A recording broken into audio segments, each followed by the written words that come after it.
Hi, my name is George Franklin.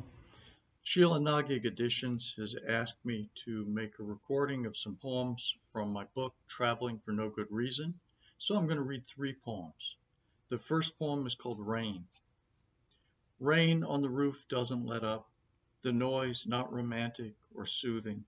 It's the sound of anxious nerves sending messages, neurons leaping synapses, Morse code of migraines.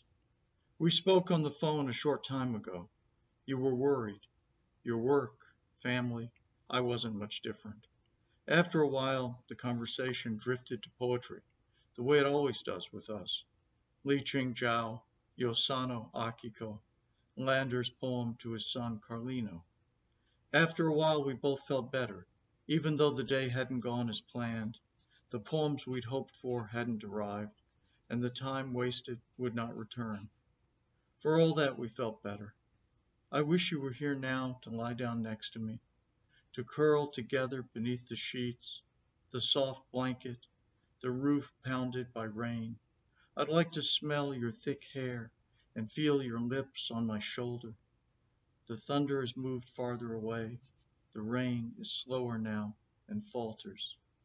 The poems we talked about, full of desire, regret, smooth bodies, and hands suddenly old.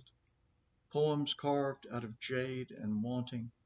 How strange that they comfort us. Tomorrow we'll probably worry about that as well.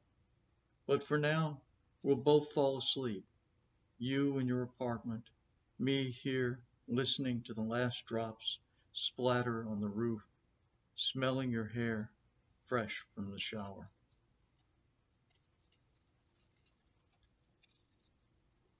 The next poem is called A Guest. A Guest.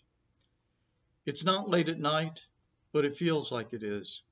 For a few days now, I've heard something moving behind me, present as I pick up the phone or type a letter, wash dishes or a load of clothes. It doesn't announce itself out loud, but I can hear it breathing, waiting for me to notice, to speak. If loneliness had a body, it would sit at the table and eat. It would tell stories, recall the time when an antique chair collapsed beneath a friend, or when I got drunk in Ireland on my honeymoon. The stories were not always funny. That one ends predictably with vomiting in the bathroom. Loneliness would remember things like that. And tonight I would not stand in the kitchen, listening, staring at the bananas and the salt. The presence of all that is not here would keep me company.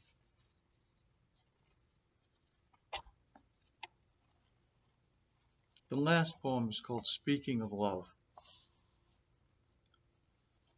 Speaking of love only gets more difficult.